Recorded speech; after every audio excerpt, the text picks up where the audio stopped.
Atteints de fibromyalgie, nous avons décidé de témoigner. Nous nous sommes rencontrés et nous avons parlé de nos misères. Je m'oblige, c'est tout le temps, c'est un travail. Aujourd'hui, avec nos mots, notre vécu, nous vous partageons notre expérience de cette maladie peu connue, avec ce message d'espoir, mieux, malgré la fibro. Ce qui est bien, c'est de trouver ses propres solutions. Nous passons tous du temps et nous avons de l'énergie pour penser à aménager nos maisons. L'aménagement de la maison, c'est préparer un petit cocon, un nid. Avec Edith aujourd'hui, bonjour Edith. Bonjour. Nous allons approcher un aspect aménagement de la maison par le biais de la santé.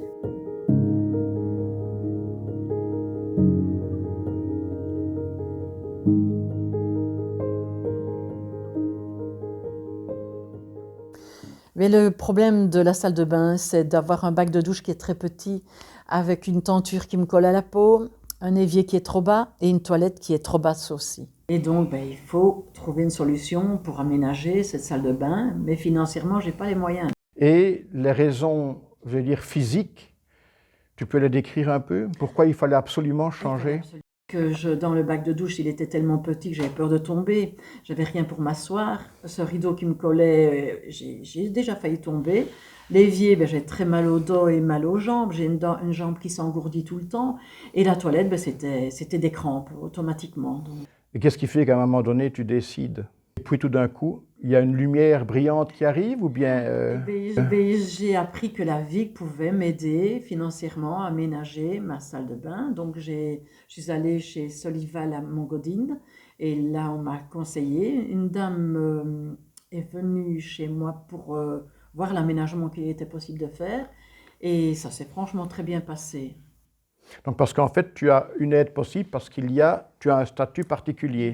Je suis invalide. Et donc il y a un aspect inévitablement administratif, parce que ce n'est pas le tout de dire je veux une nouvelle salle de bain parce que j'ai mal.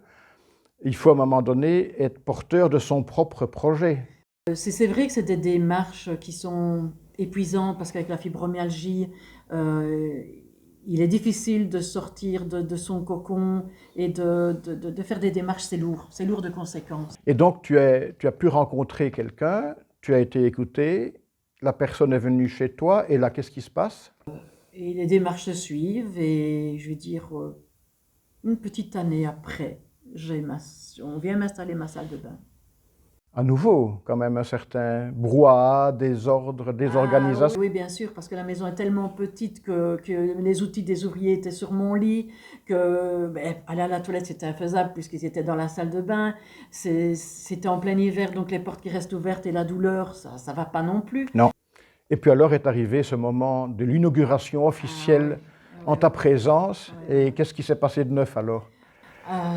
Le bonheur de découvrir qu'on peut s'asseoir dans une douche et se laver sans se faire du mal.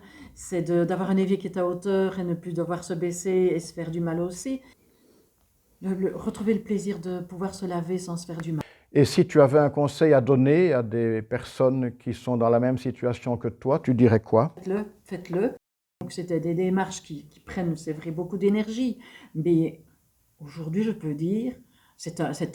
J'ai plus souci, j'ai plus ce problème de me dire je dois aller me laver parce que c'était vraiment ça, je dois aller me laver et ici c'est une liberté. Tu irais bien 2-3 fois par jour donc?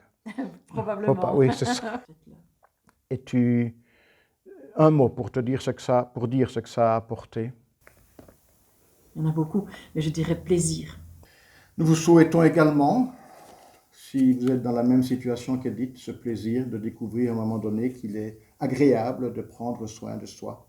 Au revoir. Merci Edith.